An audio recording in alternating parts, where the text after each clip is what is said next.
F1 arrives in the United States for the third last race of the season, and of course it is most likely to be between Max Verstappen and Charles Leclerc.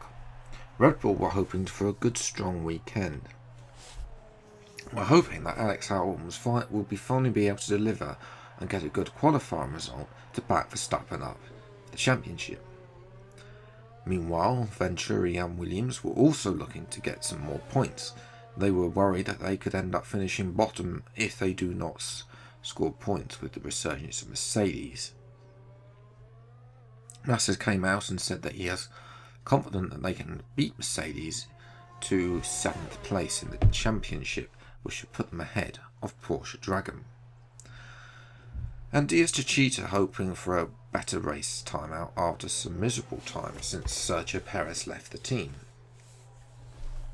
Pierre Gasly hasn't really done much, and in order to get a contract extension for next year, he needs to start putting in the performances if he wants to continue with the team. Let's take a look at the grid for today's United States Grand Prix. Max Verstappen took pole, ever so slightly ahead of his championship rival Charles Leclerc. He's up for 2nd place.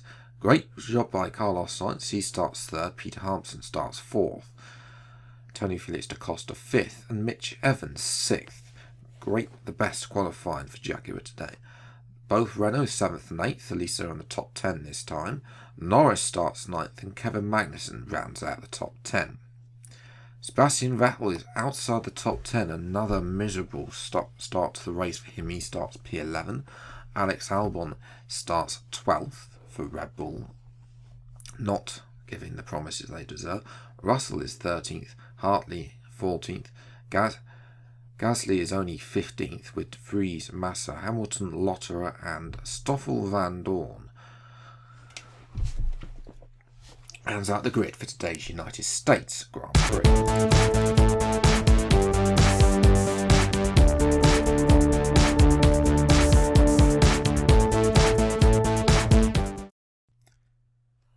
Well, hello everyone, welcome back to another video of the F1-E mod, episode number 12 today for the United States Grand Prix. If you missed any of the previous episodes, then there is a link to the playlist on my channel homepage. But yes, ultimately we're here for the United States, a track that has been okay for me in the past. I'm sure we're in a good position down in P4. I'm sure we can get some decent points here today and further our challenge in it. Unfortunately, we're at the top. It's come too late in the season to challenge the title, but nonetheless, we need all the points we get, especially the fact the 2 races left, of course, are Britain Short and Britain, one of which is the 70th anniversary Grand Prix. But yes, looking forward to see what we can do from P4 on the grid. Okay, you can brake late into 1 because of the incline. It's a slow corner though, so make sure you stay out of trouble. Good luck. Thank you there, Jeff, for those words of wisdom. Race strategy is a 1-stop. Now, at this point I was thinking, okay, we've seen this before from Jeff. Why aren't we going on to the hard tyres? But I think, judging by the fact that in prior races where we've had struggled, we've had to use the hards instead of the mediums. We have stopped sort of earlier, like lap 2, 3 or 4. We're going to lap 5 today, so I think 9 laps on the medium should be able to go. 5 red lights away, away we go, and it's a better start than Carlos Sainz. The 2 leaders are going to go. We're going to have Sainz down the inside into turn 1. It looks like he turned into on us. May have got contact. He's lost out big time. Oh no. Here's a replay from the point of our teammate Mitch Evans. There was contact, big of front wing damage, and Sainz loses out to both Evans and Ricciardo. It doesn't take long to Ricciardo to dispatch Evans, so Ricciardo will be the one to look out for during this race, as Esteban Ocon, who's further down, it hasn't made so much space. He's just dispatched Antonio Felix da Costa in the Techeetah. And Sainz is already falling down the grid with Ocon now, who is if you remember rightly, back to Germany, it took Ocon quite a few laps to get past the Spaniard, but with the Spaniard locking up there, as Verstappen now is going for the lead on Leclerc. He knows he needs to get ahead if he's going to maintain himself in the championship. He did start on pole, Verstappen, but he lost out on the start. Let's move to lap 5. Our tyres are going off. They've gone off, really. Front right is 56%, so I think we will be able to continue on the mediums. But we've been caught by Daniel Ricciardo in the Renault. As I expected, the Renault is a faster car than us. They are third in the championship. Well, they're chasing the Red Bull for second place, but that ultimately depends on what Albon can do against Ricciardo, and of course Ocon, who's only down the road, who's ahead of Sebastian Vettel. As Ricciardo is going to go to the outside here. We're going to, of course, brake in line and retain P3. We're going to come into the pits at the end of lap 3. Everybody else is into the pits, yes. So Mitch Evans will lead the Grand Prix. We've been hit from the rear there. And Ricciardo's... That reminds me of when Hamilton punted me into the pit lane. It was almost a carbon copy of that. That was on F1-20. That was a long time ago. If you're around with the GG for hanging around. As we go on to the medium tyres, there's no damage for us, but Ricciardo, I think, is going to lose out big time as the leaders are coming out. There's a lot of traffic out there. We're going to be come out behind the Virgin Audi. I think that's De Vries. Ricciardo has logged back big time. There's still debris in turn 1. Here's a replay of what happened with Ricciardo. So what happens to me is I get him on that left, and Ricciardo, of course, takes the natural racing line. So all he needed to do, his AI needed to do, was to slow down here.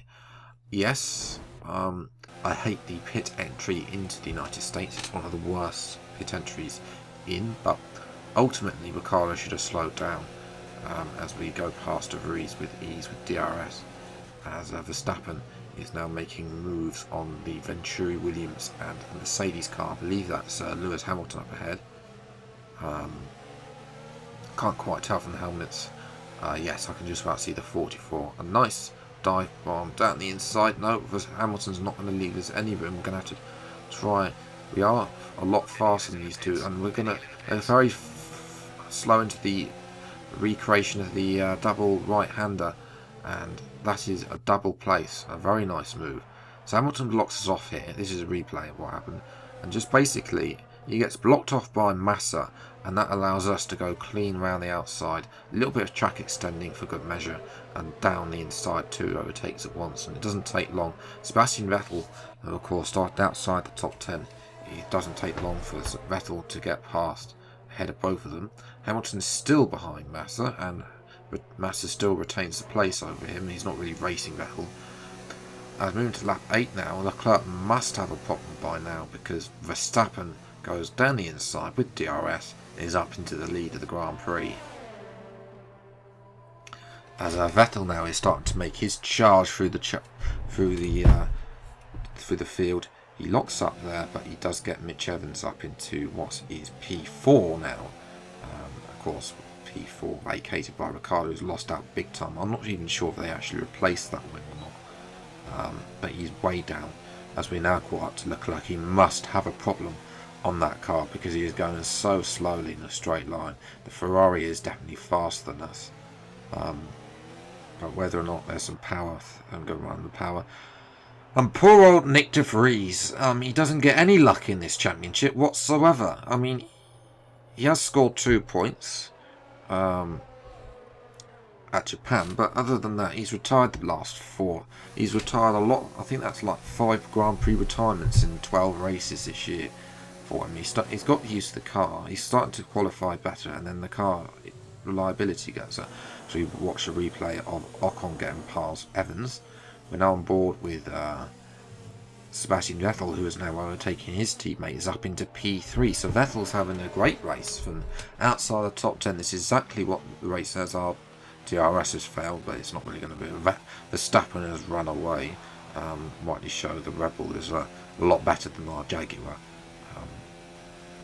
Although we can't rate, as we've seen so far, we've won 2 races in the Jaguar this season. So as we now got Sebastian Vettel, well, he'll be reciting his revenge, of course, because of course from the previous race at Germany, there's contact there with Vettel again. So I'm pretty sure that's a 50-50 incident, but Vettel backed off after that, really, and we're watching Mitch Evans, who's also fallen down to 9th place. So that's Norris, by the way, not Sainz behind. Sainz is well outside the points at this point, having not replaced his front wing. But yes, that was pretty much the race. Vettel, I'm pretty sure Ricciardo and Vettel would have been fighting behind me for the position had they not got there. But it is, nonetheless, P2.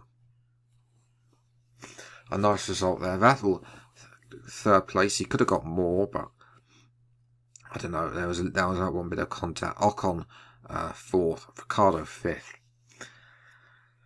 Albon finished down in 6th, with Leclerc all the way down in 7th place with his problems. Norris 8th, Evans was in 9th, and Gasly rounded out the top 10.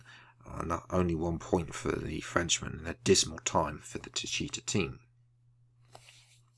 Carlos Sainz, well, as I say, I think he got flummoxed at turn 1, had that damage, and I don't think they ever fixed it, so he just fell down the order with the Leclerc. Russell finished 12th, Magnussen 13th, Lotterer 14th, Hamilton 15th, Massa Da Costa. Not sure what happened to Da Costa, I think he had damage as well further down. Van Dorn and Hartley finished last, way down on everybody else, with De Vries the only man who didn't finish. 19 finishes, unlike the previous round. So in terms of the Drivers' Championship, well, it's only Leclerc or Verstappen who can win. Leclerc has a 41-point lead over Verstappen, which means Leclerc needs to retire in one of the races, or basically non-score, if he continues to have the issues that he's faced today.